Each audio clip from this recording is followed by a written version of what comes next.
निसाब के सिलसिले में आज के ज़माने को सामने रख कर बाज़ हज़रात ये कहते हैं कि सोने को मेयार बनाना चाहिए, क्योंकि आज की जो लिविंग स्टैंडर्ड है लोगों का, वो मामूली दर्जे का भी जो सोने की जो कीमत लगाई जाती है उसके हिसाब से लोग जो हैं सोने की कीमत उस पर खरी उतरती है। आपके नज़दीक या हमारे फुक़हा के दरमियान सोने और चांदी में से किसको मेयार बनाया गया है और क्या होना चाहिए? देखिए, हदीस में सोने का निसाब अलग बयान किया गया है, चांदी का निसाब अलग बयान किया गया है। सोने का निसाब 20 मिस्काल है जो 7.5 तोला के बराबर होता है। चांदी का निसाब 200 दिरहम है जो 52 तोला के बराबर होता है। अगर किसी के पास कुछ सोना है कुछ चांदी, तो वो क्या करे, उस पर क्या ज़कात आयद होगी या नहीं होगी? इस ताल्लुक से फुक़हा की कई राय हैं, अलग अलग राय। कुछ फुक़हा तो कहते हैं कि नहीं, जिसका निसाब पूरा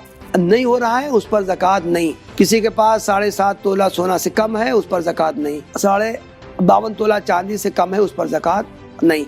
कुछ उलमा ये कहते हैं कि हम परसेंटेज देखेंगे।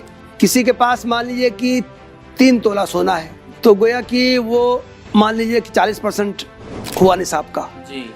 किसी के पास 30 तोला चांदी है, तो उसके पास मान लीजिए कि 60% हुआ, तो 60% और 40% को मिला के 100% हो जाएगा, तब उस पर ज़कात वाजिब होगी।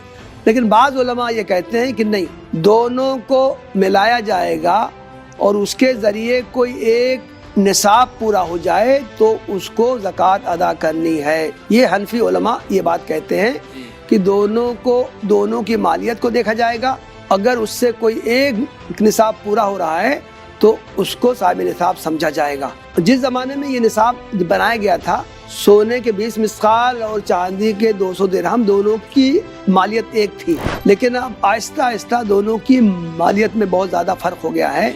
अगर किसी के पास 1 तोला सोना है और कुछ चांदी है तो जाहिर है कि दोनों को मिला के चांदी का निसाब पूरा हो जाएगा। तो इस ताल्लुक से हनफी उलमा का फतवा तो यही है कि चांदी को स्टैंडर्ड माना जाएगा और वो साहिब निसाब समझा जाएगा।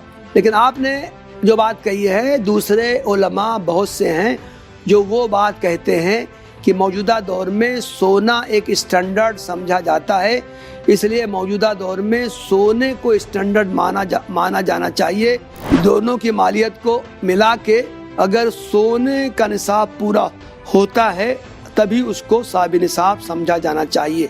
ये उलमा की बात माकूल है, और मुझसे भी जो लोग इस सिलसिले में जो मसला पूछते हैं तो मैं भी उनको यही बात मैं बताता हूँ कि दोनों को मिलाने के बाद अगर सोने का निसाब पूरा हो तभी उसको साहिब निसाब माना जाएगा।